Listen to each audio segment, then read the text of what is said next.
जानने के पहले अपने आंखों को बंद करेंगे और प्रार्थना करेंगे। जब हम परमेश्वर की उपस्थिति में आते हैं, हमारा मन और हृदय खुला रहना है ना? हमारा विचार खुला रहना है, हमारा हृदय खुला रहना है। खुले मन और खुले हृदय से प्रभु का वचन को जैसे परमेश्वर भेजता है उसको ऐसे ही ग्रहण करने के लिए परमेश्वर से अनुग्रह मांगना है ना? अभी जैसे मैं प्रार्थना करूंगी, आप लोग भी अपने मनों में ये प्रार्थना करेंगे, हे परमेश्वर, हम किसी स्त्री का वाणी सुनने नहीं आए, हम आपके चरण में आए हैं, हमें आपका वाणी सुनाई देगा। आप मुझसे गहरे में बातचीत कीजिए। चाहते हैं प्रभु का वाणी सुनने के लिए? तो अगर हम ऐसा प्रार्थना करते हैं, आप समझ सकते हैं कि कौन आपसे बात करता है। ठीक है, आंखों को बंद करेंगे। पिता परमेश्वर, प्रभु यीशु मसीह के नाम से हम आपके पास आते हैं। प्रभु, खाली दिलों के साथ आए हैं, अब खुला हुआ हृदय के साथ हम आपके पास आए हैं। प्रभु, हम प्रार्थना करते हैं कि आप अपने जीवित वचनों के द्वारा, प्रभु, हम आपके वचन में पढ़ते हैं कि ये वचन ही देदारी होके प्रभु यीशु मसीह के रूप में हमारे मध्य में वास किया। परमेश्वर, ये वचन हमारे मध्य में प्रभु कार्य करने के लिए हम लोग प्रार्थना करते हैं। परमेश्वर, हम ये भी आपके वचन में पढ़ते हैं कि प्रभु आपका शब्द, आपका वाणी प्रभु बहुत शक्तिशाली है। प्रभु, वो मरुभूमि को भी हिलाने का ताकत रखता है। बहुत प्रभु शक्तिशाली पेड़ों को तोड़ डालने का ताकत रखता है। प्रभु, हम धन्यवाद देते हैं उस प्रकार का आपका वाणी हमारे मध्य में, हमारे दिल के भीतर प्रभु गहरे में सुनाई पड़ने के लिए हम प्रार्थना करते हैं। जिस जगह में परमेश्वर आप हमारे जीवन में एक परिवर्तन को चाहते हैं, हमें अनुग्रह दीजिए कि प्रभु हम एक पश्चाताप के साथ, मन फिराव के साथ प्रभु आपके साथ फिर से अपना रिश्ता जोड़ते हुए प्रभु आज आपके ओर से संपूर्ण आशीष के साथ जाने के लिए मदद कीजिए। धन्यवाद देते हैं। इस प्रार्थना को प्रभु यीशु मसीह के नाम से मांगते हैं। दया से सुनिए और ग्रहण कीजिए। आमीन। आमीन। मैं आज आप लोग के बीच में बोलने के लिए एक शब्द मेरे मन में बार बार आ रहा था। उसी शब्द को लेके मैं आप लोग के मध्य में बोलने के लिए मैं चाह रही हूँ। वो शब्द है विवेक। विवेक कोई लड़का या आदमी का नाम नहीं है। विवेक जानते हैं? विवेक विवेक मतलब हमारा मन में जो सच सही है गलत है इसको बताने वाला चीज को ही हम लोग क्या बोलते हैं? विवेक। अब मेरे साथ बोलिएगा इब्रानियों नबी की इब्रानियों की पुस्तक उसका 9 अध्याय 14 वचन। इब्रानियों 9 अध्याय 14 वचन मैं पढ़ रही हूँ। तो मसीह का लहू जिसने अपने आप को सनातन आत्मा के द्वारा परमेश्वर के सामने निर्दोष चढ़ाया, तुम्हारे विवेक को मरे हुए कामों से क्यों न शुद्ध करेगा, ताकि तुम जीवित परमेश्वर की सेवा करो। यहाँ इस शब्द को हम लोग देखते हैं क्या है? विवेक, है ना। मैं एक उदाहरण बताने के लिए मैं चाहती हूँ। एक स्त्री थी, ठीक, विदेश की बहन है। किसी के मुंह से कहा हुआ एक घटना, सच्ची घटना को मैं बता रही हूँ।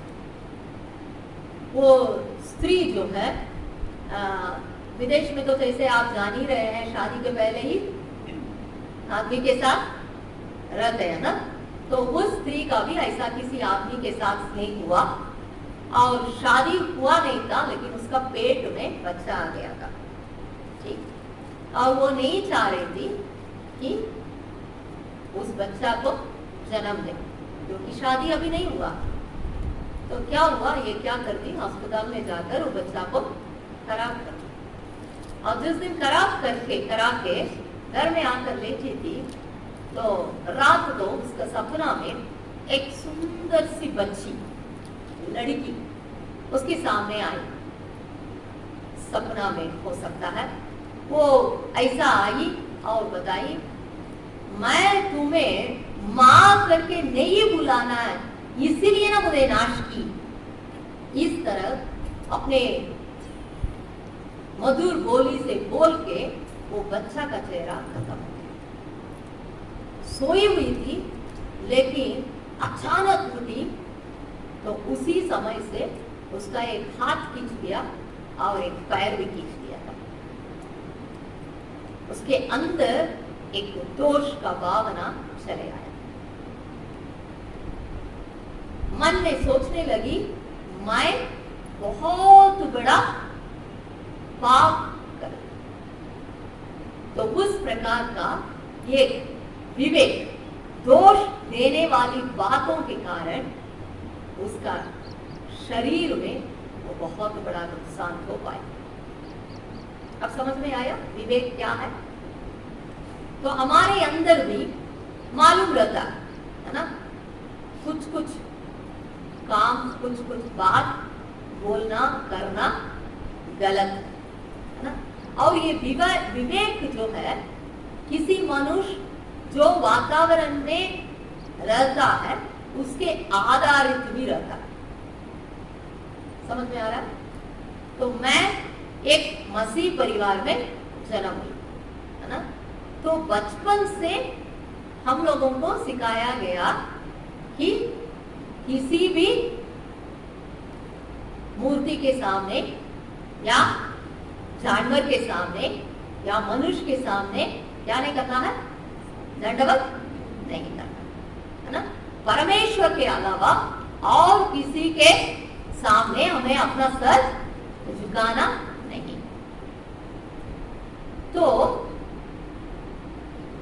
अगर उस तरह का वातावरण मेरे जीवन में हो रहा है, समझिए कि ऐसा कहीं मुझे जाना पड़ रहा है जहां हमको जबरदस्त किसी को यहां तक कि पैर छू के प्रणाम करना भी मेरे लिए, मेरे विवेक में क्या हो जाता है, वो गलत गलत गलत है ना।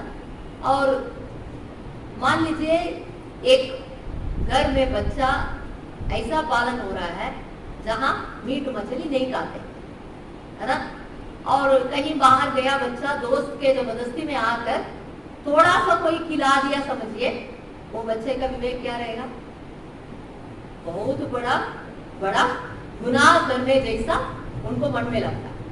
समझ में आ रहा है? तो विवेक जो है, जिस वातावरण में मेरा पालन पोषण होता है उसके आधारित रहता है, और दूसरा जो बात मुझे सिखाया जाता है उसके आधारित मेरा विवेक रहता है, और तीसरा इसके अलावा भी मुझे खुद कुछ कुछ बातों की पहचान रहता है कि ये सही है ये गलत है। ठीक है? तो यहाँ पर हम इस वचन में देखते हैं, यहाँ ये विवेक को मरे हुए कामों से यीशु मसीह का लहू शुद्ध करता है। ये विवेक कब मर जाता है? बोलिए, थोड़ा जोर से बोलिए। नाश के समय विवेक मरता है। क्या चीज के समय? नाश के समय। नाश के समय में। देखिए, मैं चोरी का धंधा के लिए अभी नहीं हूँ, ठीक है? तो मुझे ऐसा सिखाया जा गया है, ठीक है, यहाँ पर ममता दीदी बैठी है, धीरे से जाकर ममता दीदी के बैग से क्या करना है, उनका पर्स से 10 रुपया निकाल के लाना। इसके पहले कभी मैं ऐसा चोरी नहीं की हूँ, अब पहले बार मैं करने जा रही हूँ। तो क्या करता है दिल का धड़कन तेज होता है ना, वो विवेक है ना। हमारा भीतर ऐसे गलत है, अगर देख लिए, अगर पकड़ाए गए क्या करें। कैसो मान लीजिए मैं दीदी के जानकारी बिना मैं चोरी कर ली, ठीक है। अब क्या हो जाता है, मन में एक हिम्मत आ जाता है। और मान लीजिए दूसरा दिन अगर पुष्पा दीदी के घर में जाके उनका घड़ी चुरा कर लाने के लिए हमको बोलेंगे, भीतर उतना गलत करने जा रहे हैं करके वो महसूस होगा, रहेगा। लेकिन पहले से थोड़ा सा क्या हो जाता है, हमारा विवेक बहुत नाजुक है ना। जब हमें हम कुछ गलती करने जाते हैं तो परमेश्वर हमारे अंदर ऐसा विवेक को रखा जो हमें बताता। एक वचन हम पढ़ेंगे, रोमियो की पत्री उसकी दूसरी अध्याय, इसका 15वां वचन, 14 और 15, दूसरा अध्याय का 14 वचन और 15 वचन। फिर जब अन्य जाति लोग जिसके पास व्यवस्था नहीं, स्वभाव ही से व्यवस्था की बातों पर चलते हैं, तो व्यवस्था उसके पास न होने पर भी वे अपने लिए आप की व्यवस्था है, वे व्यवस्था की बातें अपने अपने हृदयों में लिखी हुई दिखाते हैं और उसके विवेक भी गवाही देते हैं और उनके विचार पर दोष लगाते या उन्हें निर्दोष ठहराते हैं। ये वचन में दूसरा रोमियो की पत्री दूसरा अध्याय का 14 और 15 वचन में क्या लिखा है, जो लोग परमेश्वर को नहीं जानते हैं, जिनके पास परमेश्वर का वचन या व्यवस्था नहीं है, उनको भी सही और गलत का पहचान रहता है, जिसके कारण वो इस बात का प्रकट करते हैं कि उनके मन में ही व्यवस्था लिखी हुई है, क्योंकि उनके विवेक उनको बताता है कि वो दोषी है या निर्दोष। समझ में आया? ठीक। बाइबल के काल को ऐतिहासिक लिखने वाले लोग उसको जो है कुछ प्रकार से बांटे, ठीक है।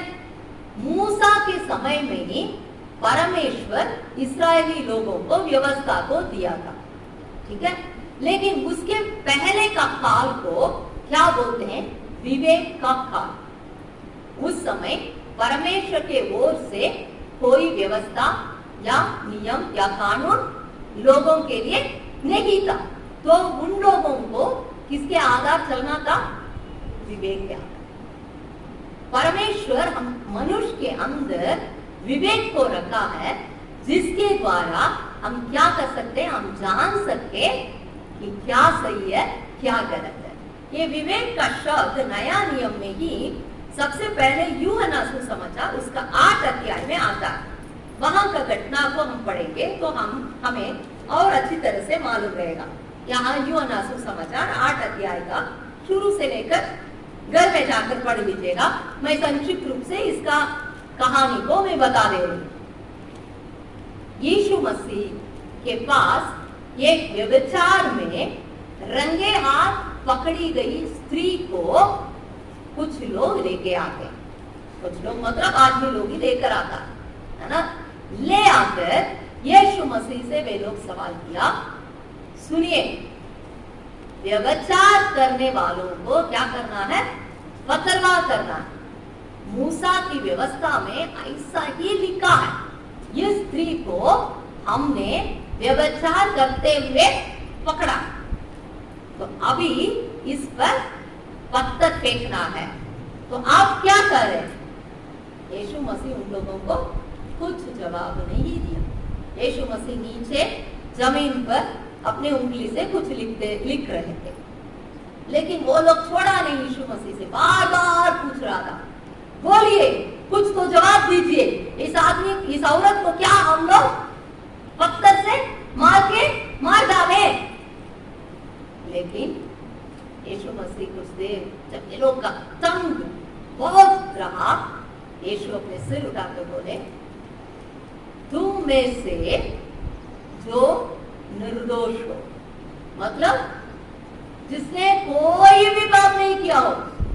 अगर यीशु मसीह इस प्रकार बोलते, तुम में से जो व्यभिचार नहीं किया, उसमें से आधा से अधिक लोग पत्थर फेंकने का उस योग्यता में चले आते। लेकिन यीशु मसीह ने क्या बताया, तुम में से जो कोई पाप नहीं किया हो वो क्या करे, पहला पत्थर। और वहां लिखा है, सबको क्या लगा, अपना विवेक में ठेस लगा। किसी को ये हिम्मत से कहने का नहीं था कि मैंने कोई पाप नहीं किया। वहां पर सिर्फ एक ही व्यक्ति उस योग्यता के साथ पाए जाते थे। वो कौन है?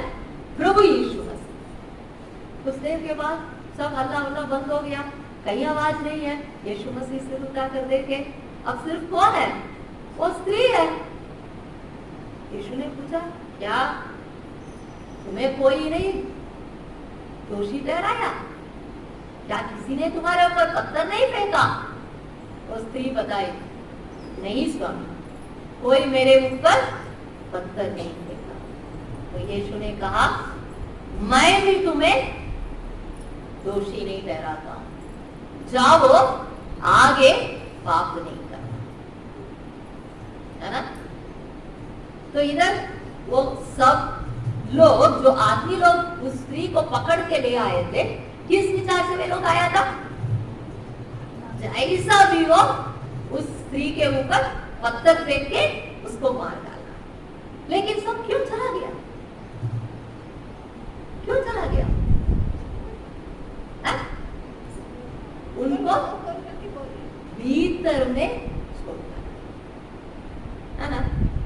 कभी कभी हम लोग कुछ बात, कुछ काम कोई मनुष्य नहीं देखता होगा, नहीं जानता होगा, किए होंगे या करते होंगे, लेकिन अकेले रहते समय आपको मालूम है आप गलत किए। ऐसा महसूस होता है?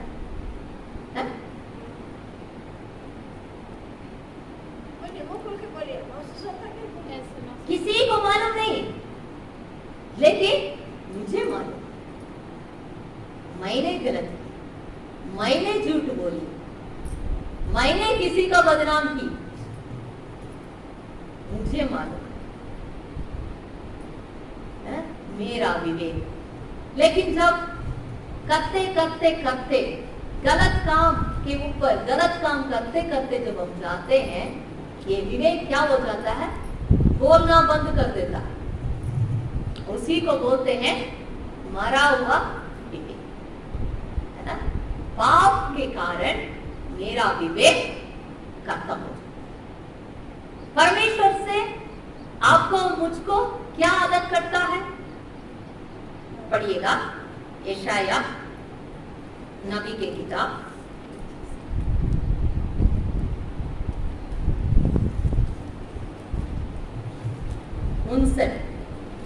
अध्याय,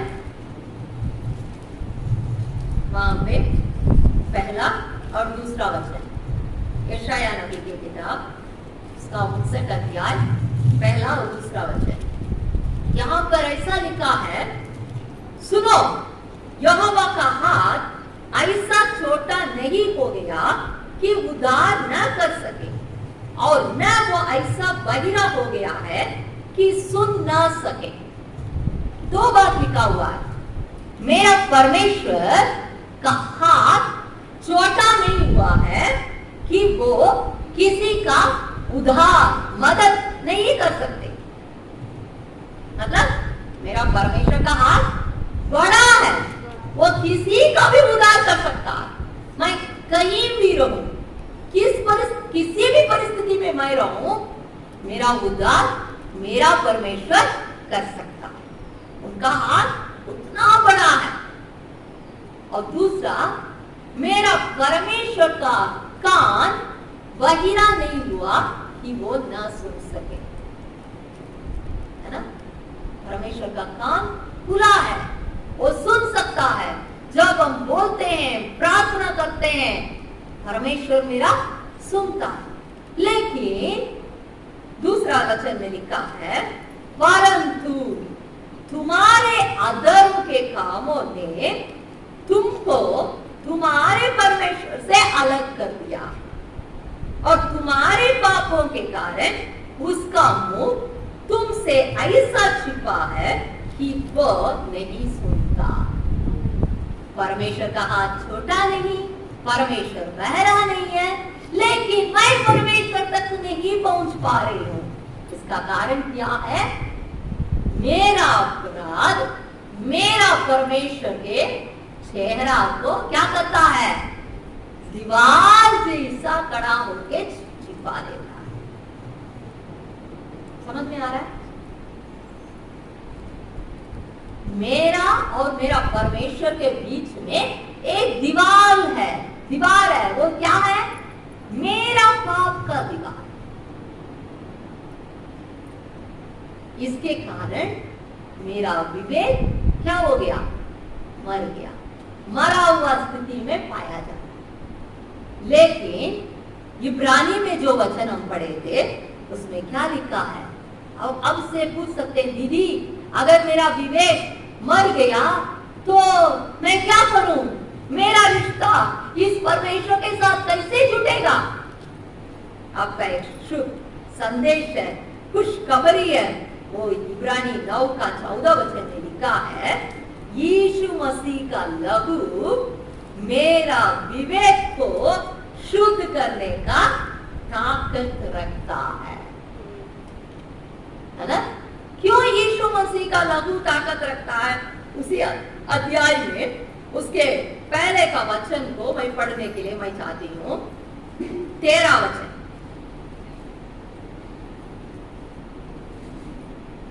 इब्रानियों की पत्री उसका 9 अध्याय का 13 वचन, क्योंकि जब बकरों और बैलों का लहू और कलोर की राख का अपवित्र लोगों पर छिड़का जाना शरीर की शुद्धता के लिए उन्हें पवित्र करता है।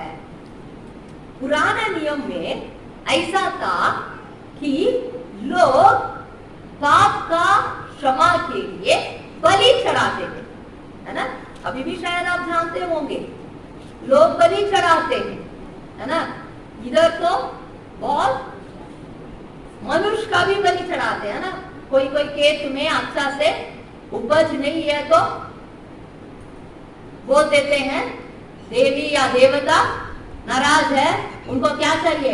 बच्चा का लहू चाहिए। तो क्या कर देते हैं? बच्चा को भी बलि चढ़ा देते हैं। लेकिन परमेश्वर ने कोई मनुष्य का लहू गिराने को नहीं बताया। मनुष्य का पाप के लिए परमेश्वर ने बोला बलि गाय, बैल, बछड़ा, बकरा, है ना, और कोई पक्षी इत्यादि से परमेश्वर बलि चढ़ाने के लिए नियम दिया था मूसा के द्वारा।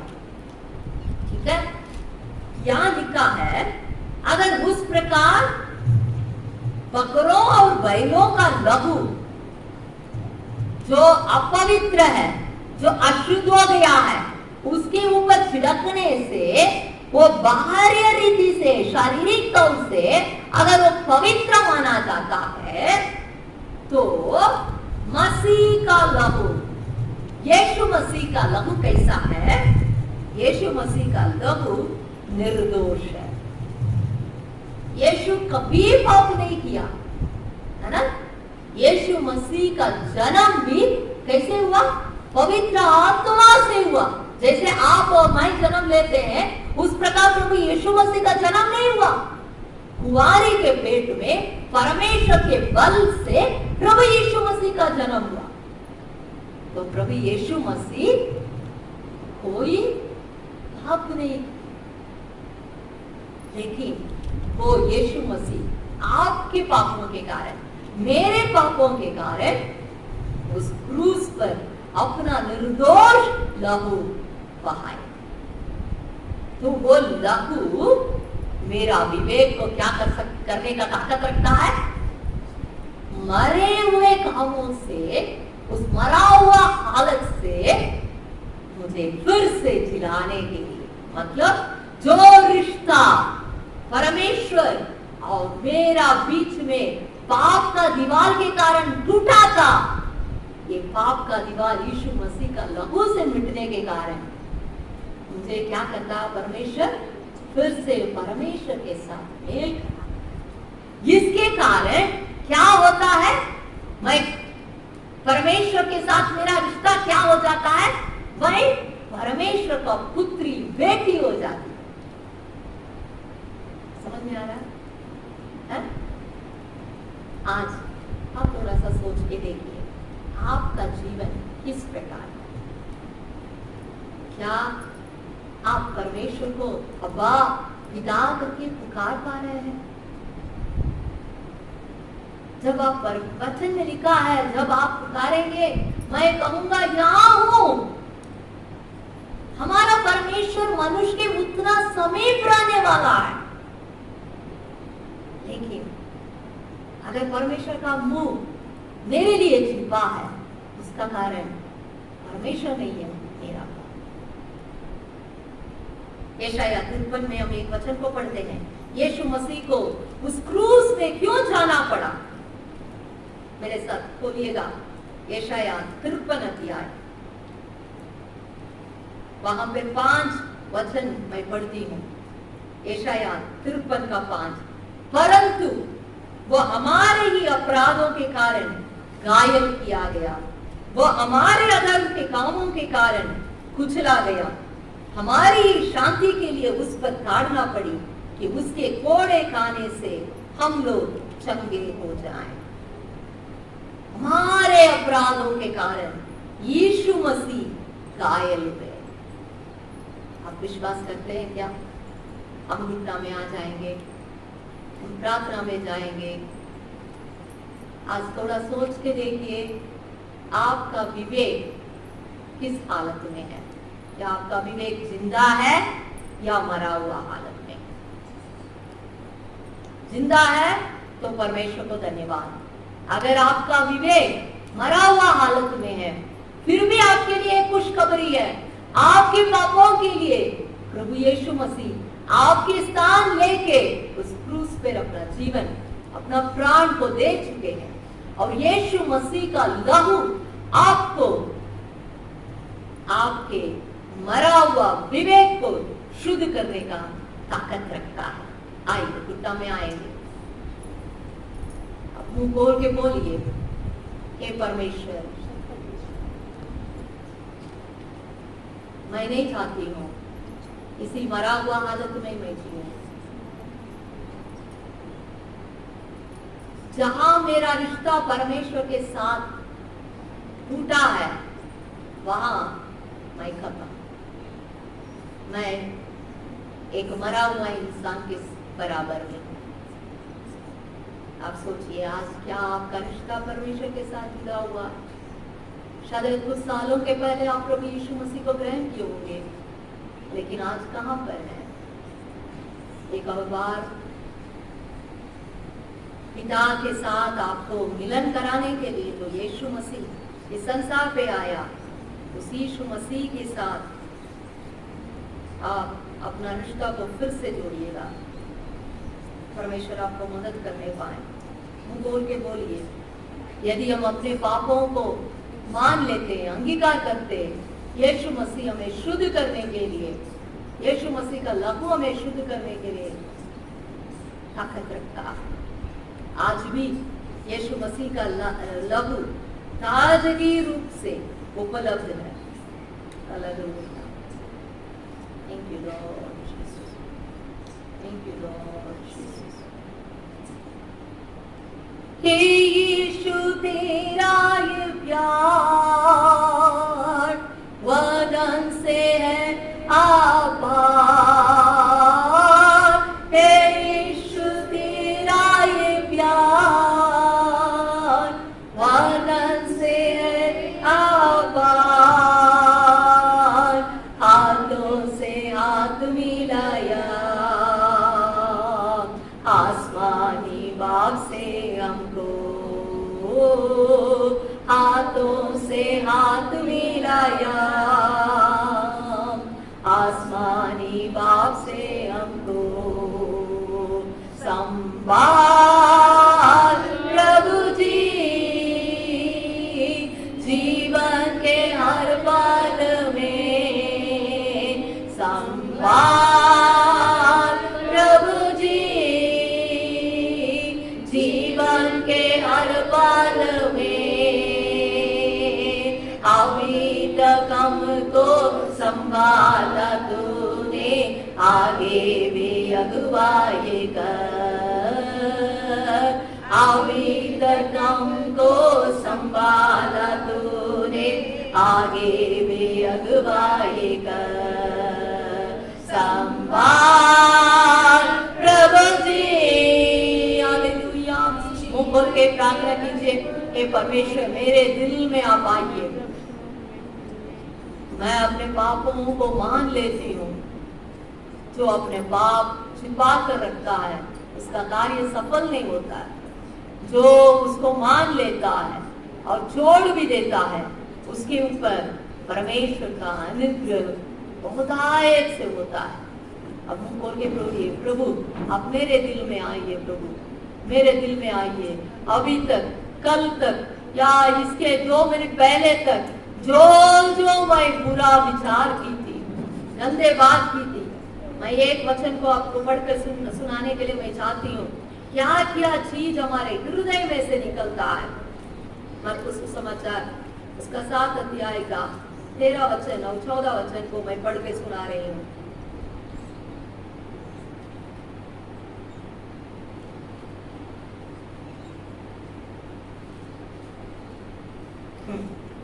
सॉरी 13 नहीं, मरकुस सुसमाचार 7 अध्याय का 15 वचन से लेकर मैं पढ़ रही हूँ।